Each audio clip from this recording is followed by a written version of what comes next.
Nos toca hoy leer y compartir este texto fuerte del Evangelio de Marcos que hunde sus raíces en el capítulo 4 del Evangelio, donde Jesús habla con sus discípulos, los elige para estar con Él, los envía a predicar y después le da autoridad.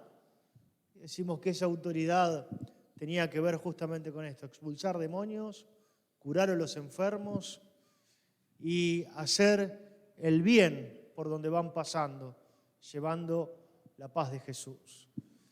Recordemos un poquito cómo venía el Evangelio de la semana pasada, que es la continuación inmediata hacia atrás de esto que acabamos de escuchar.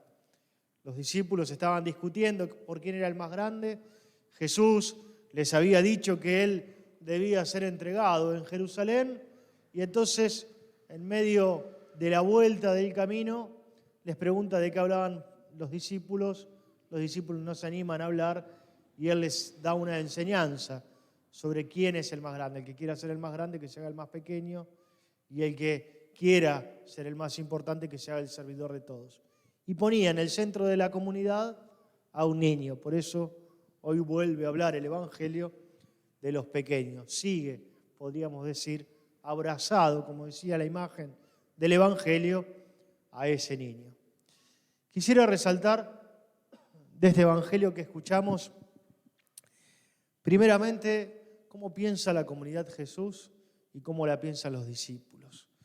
Lo primero que sucede es que Jesús había realmente dado autoridad a los suyos para que vayan a anunciar la buena noticia haciendo el bien en las casas donde entren. Pero esa autoridad no era exclusiva para ellos. Esa autoridad es la que después toda la comunidad de seguidores de Jesús va a tener a lo largo de la historia. Los discípulos tratan de apresar, de mantener, de contener, de quedarse, de apropiarse de esa autoridad. Y entonces ven a otros que están expulsando el mal del mundo, expulsando demonios, y se lo tratan de impedir. Este es el único pasaje donde tenemos que Juan interviene frente a Jesús. Y le dice esto: vimos gente expulsando demonios en tu nombre. Tratamos de impedírselo porque no era de los nuestros. Jesús piensa una comunidad en avanzada, inclusiva. Los discípulos piensan una comunidad exclusiva. Son dos cosas totalmente distintas. Una tiene que ver con el reino que va a alcanzar a todos los hombres y por el cual Jesús va a dar la vida. Lo otro tiene que ver, como veníamos viendo antes, con una autoridad que los hace importantes a los discípulos. El poder, evidentemente, siempre ha sido una tentación. La autoridad sobre los otros siempre ha sido una dificultad en la vida de los cristianos. Pero la fuerza de la palabra de Jesús hace que siempre aparezca esta tensión. Él quiere una comunidad inclusiva, que una a todos, que invite a todos, que llame a todos. El que no está contra nosotros, está con nosotros. En el Evangelio de Mateo pasa algo parecido. En la época de los primeros cristianos, algunos parece que enseñaban que no había que cumplir más la ley de Israel. Y entonces Mateo va a decir: bueno, el que enseñe a no cumplir la ley va a ser pequeño en el reino de los cielos. Lo cual es muy significativo, porque a pesar de enseñar algo con lo que Mateo no está de acuerdo, sigue estando en el reino de los cielos. Lo achica, serán pequeños, pero son parte del reino. La comunidad de Jesús parece que siempre tiene esta tensión de invitar a todos, esta intención de abrirse a todo el mundo. Es iglesia, no gueto, no encierro, no lugar de disputa de poder, sino lugar de testimonio y anuncio del reino de Dios. La segunda cosa que me parecía interesante es este cuidado que tiene Jesús. Ese poder puede hacer que algunos se escandalicen.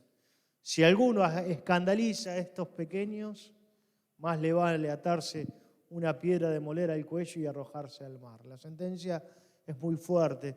Jesús se da cuenta que esa intención, ese egoísmo que nace en el corazón de los discípulos, que se mantiene ahí, es un egoísmo que aleja del reino, que escandaliza, que se convierte en una piedra de tropiezo, hace que la gente no pueda avanzar. Escandalizarse en su raíz griega significa eso, no poder caminar, tropezarse. Es una piedra que no deja camino al reino, es un antitestimonio, es un antievangelio. Jesús pone en el centro otra vez a un niño, pero ahora ya no como modelo, sino como aquel que va a establecer los criterios del juicio para la comunidad cristiana. El juicio no está en los que saben, en los grandes, sino en los pequeños. A ellos hay que cuidar primero. A ellos hay que poner en el centro de la comunidad para no escandalizar a nadie y para poder vivir el reino. Y la tercera y última cosa, esta imagen tan fuerte de quitarse miembros del cuerpo. No es que Jesús nos invite a automutilarnos, sino que los ojos, las manos, los pies tienen que ver con el querer. Cuando uno quiere algo, lo mira, lo desea, se acerca, lo toma. Son los tres lugares del cuerpo donde se manifiestan las cosas que queremos. Jesús antes había dicho, el que quiera ser grande, que se haga pequeño. El que quiera ser importante, que se haga servidor. El cuerpo, la vida, no está para querer las cosas que nos alejan del reino, sino para querer lo que nos invita a vivir Jesús. Si nuestros ojos no miran esto del servicio, si nuestros pies no caminan sirviendo a los otros, si nuestras manos no están para ayudar a los demás, no nos sirve tener todas esas partes del cuerpo, porque no entraremos en la vida del reino de Dios. Jesús quiere que toda nuestra vida esté en el querer que Él nos presenta. De alguna manera, Mateo lo dirá diciendo, donde está tu tesoro, estará tu corazón.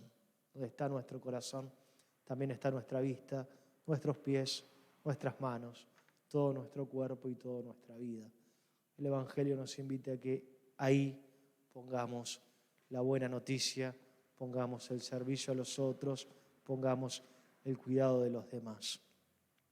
Vamos a pedirle al Señor entonces en esta misa, primero que nos ayude a no dejarnos ganar el corazón por intereses mezquinos, sino ensancharlo para abrazar a todo el pueblo de Dios, a todo el pueblo que tenemos cerca para que entre en el reino. Una comunidad que es testimonio, que es evangelizadora.